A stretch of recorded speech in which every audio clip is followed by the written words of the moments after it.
an Indigenous community in Queensland has banned Welcome to Country ceremonies, claiming they are embarrassing and being abused. The Juru people of the Burdekin said the elders have had enough with the commercialisation of it. Joining us now from Alice Springs is the Shadow Minister for Indigenous Australians, Jacinta Nampijinpa-Price. Thank you so much for joining us this evening. If an Indigenous group has said, well, enough is enough with this, what does it say about those who continue then to perform this ceremony at every event and occasion?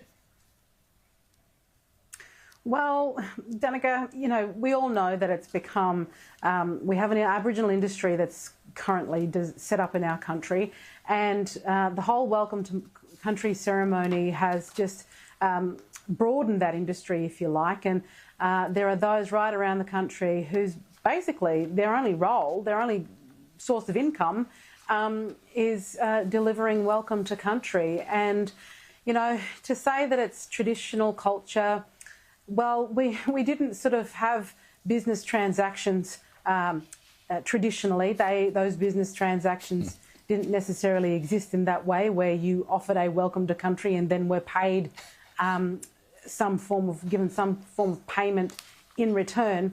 And again, this commercialisation of culture, which is exactly what is going on, I can understand there'll be those that will be upset if we try to bring it to an end. But I think there are other ways that we can encourage people to take up employment or take up opportunities in terms of money. But I think you know, this is demonstrating that I think everyone's getting sick of Welcome to Country, the Indigenous groups and the broader community. Senator Price, you have hit on something absolutely magnificent. Next time an Indigenous group says it's cultural, we want to perform a Welcome to Country, the response should be, we want to honour the culture, so we're not going to give you any money, and it can be as it originally was.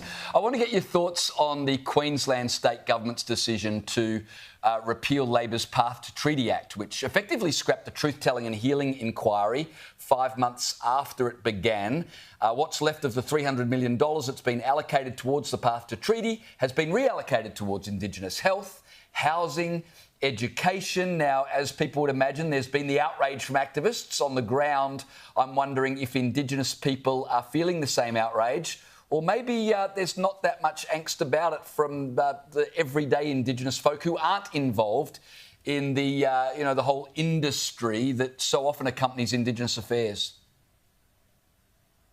Yeah, look, I mean, I want to congratulate Chris Foley and his government for taking this decision to put that funding toward trying to, you know, gain practical outcomes for marginalised Indigenous Australians, because the whole treaty process, I believe, is a real, once again, I think a more sort of top-down approach. It's more of an elitist approach.